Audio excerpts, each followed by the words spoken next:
नमस्कार शेतकरी मित्रांनो, जामदार रेशीम उद्योगमध्ये स्वागत आहे। तर शेतकरी मित्रांनो, हे आपले नवीन शेतकरी आहेत युवराज गायकवाड।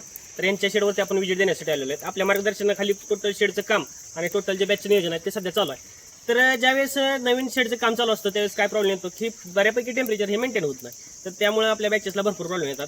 तर त्यातील जे एक प्रॉब्लेम म्हणजे की जे काय आपली आळे तर ते टेम्परेचरमुळे आळीनं काय झालं की पाला खाल्ला नाही आणि त्यामध्ये व्हेरिएशन झालेलं आहे। तर शेतकरी मित्रांनो, आता इकडे बघू शकताय की ह्या आळीचा चौथा मोल्ट उठलेला आहे। अशी टोटल जाळे आहे ते हाळीचा मोल्ट उठलेला आहे। खालच्या कप्प्यात बघू शकता तुम्ही। तसंच हा जो वरचा कप्पा आहे तर वरच्या कप्प्यातल्या आळीचा आहे तो मोल्ट उठला नाही।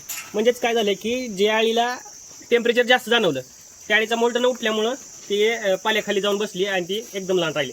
तर त्यासाठी आपण काय केले की क्रॉस फिडिंग टाकून हे ज्यावेळेस चौथा किंवा तिसरा मोल्ट क्रॉस फिडिंग केव्हा टाकायचं की ज्यावेळेस तिसरा किंवा चौथा जो मोल्ट आहे तो मोल्ट बसल्यानंतर तुम्ही क्रॉस फिडिंग टाकलं पाहिजे।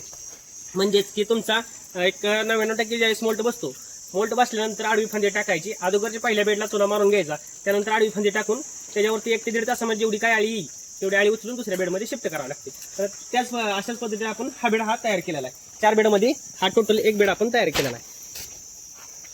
तर शेतकरी मित्रांनो, जर तुम्हाला तुमच्या शेडचं टोटल टेम्परेचर जर मेंटेन होत नसेल तर आपल्याला अजून एक सुविधा आहे की हे जे रॅक आहे त्या रॅकच्यावरती आपण अशा पद्धतीने साडी टाकू शकतो।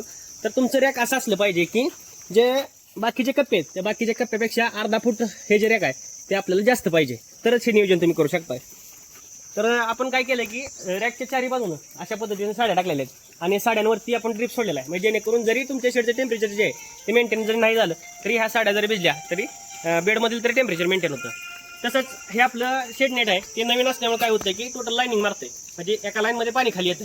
तर त्यासाठी आपण काय केलंय की इकडे बघू शकताय आपण इनलाईनची ड्रिप लाईन आहे ते प्रत्येक ड्रिपर बांधलेले आहेत आणि त्याच्यासोबतच आपण 5 लिटरचे जे डाळिंबीसाठी जो वापरतो ड्रिपर तो अशा पद्धतीने आपण आता इथं मध्ये सेंटरला प्रत्येक ठिकाणी आपण सेंटरला एक ड्रिपर बसवलेला आहे। त्याच्यामुळे आता बऱ्यापैकी असं शेड हे भिजायला लागलेलं आहे। आणि आपण खाली जो हे आहे माती आहे ही माती ही संपूर्ण भिजून घेत आहोत।